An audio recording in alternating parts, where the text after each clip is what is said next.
I am pretty good. You're right. I sound like an arrogant asshole. How was that for a long-ass round-the-way answer? Eat shit. I didn't know if this was going on the children's YouTube page. May I swear?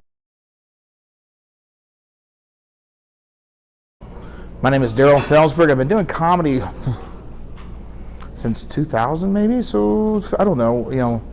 Professionally since 2002, something like that.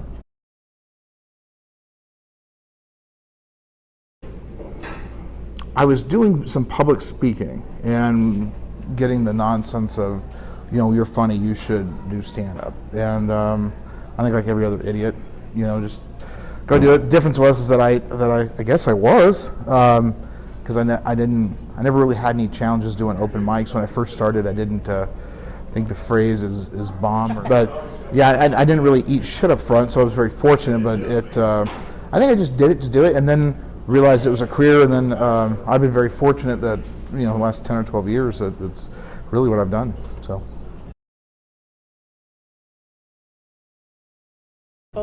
there's always guideposts as I'm going through a set. I know that when I get to this point that there's a joke there, and if something happens or I get too far off on a tangent and it doesn't look like it's going anywhere, I can circle it back around. But that's the joy. Jason and I, we've known each other for 12 years. I used to work with Jason quite a bit. Then after time, I moved up into a headlining spot, and so we didn't get to work with this. This is kind of an anomaly and fun for us. We almost like we were both excited when we found out we were both going to be here. And then I was rather regretful, reminding myself that I'd spent 3 days with him in a condo. And Jason has a tendency to show his testicles to people. Jason has a tendency to show your testicles to people. He's an asshole, and so we're looking forward to 3 days of him being an asshole. Back to the improv thing. Jason and I are very similar in that nature. And people always ask, who's your favorite comic, and I'll plug him. Is without a doubt Jimmy Pardo. I've worked with Jimmy a couple times, and we've become friends. And he's a stand-up improv guy. He does improv on stage. It's just kind of off the fly. That for me is an absolute joy. And I've even done. The thing here in the last several years is I'll find a no-name bar type show in the middle of nowhere, book it ourselves, no opener, no intro, no music, no nothing. I literally walk on stage and I've got to corral a group of 80 or 100 people for an hour. And to me, there's no bigger thrill than that. And you have to become very personable very quickly in order to make that go any further. So I did a lot of the Make-A-Wish shows for a lot of country artists and what have you, and that's kind of how it started, and that's where my love for stage stand-up improv, making stuff up on the fly, comes from was satisfying those crowds that had no interest in listening to me. That it's working a room where you start talking to people, but you're in complete total control, and when you ask them questions, you're out of control. Because you're setting yourself up for something that could go bad, or it could be good, either way, but you don't know that, and I don't want that. I'm in control, it's my stage, it's my mic, you're in the audience, you have one option, that's just to laugh or don't laugh, but nothing else.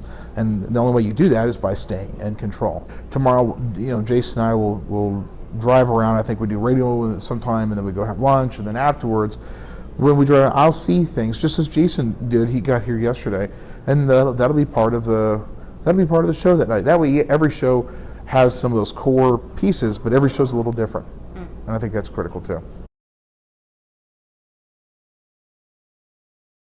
Come on, Michelle, I don't have it, that. I don't know. You do a bit, and if it bombs or if it doesn't, I'm always able to pull myself out of that. But had I done it and it failed, I would have joked about it. Since it was a new piece, I normally have a piece of paper in my pocket and a pen, and I would pull it out and say, well, we're don't like that one, and I would very quietly sit there and just write as I sat there in silence, and then murmur through the microphone. I didn't like it, black people didn't care for it, old guy liked it, and do that. And they laugh at that because I'm saving the situation.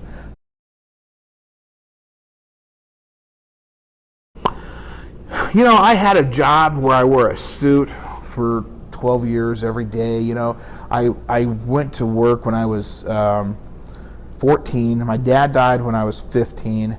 I went to work to help take care of my family. I was selling vacuum cleaners door to door, and I did it for a long time. And I made a lot of money at it, and it afforded me the opportunity to do comedy. But when I got into comedy and I learned how to do it, then all of a sudden that became everything to me. For one, I didn't have to wear a suit. I could wear whatever the hell I wanted. But more importantly, it took shackles off of me. There's a lot. People say, well, comics always have this anxiety, and they always have this self-deprecation and these issues, and there's something wrong with them in the head. And I don't think that's true for everybody. I know a lot of really successful comics who are good people who don't have all those weird problems that are supposed to make them funny. They're just funny. I have a wife and kids, and we have a home and everything. I don't live in my car, and don't get me wrong, I did lose my ass, and I did go bankrupt at one point in time. But comedy is for me, it's freeing. And Jason, as dumb as he is, we really, I treasure that friendship 2/3 of the time.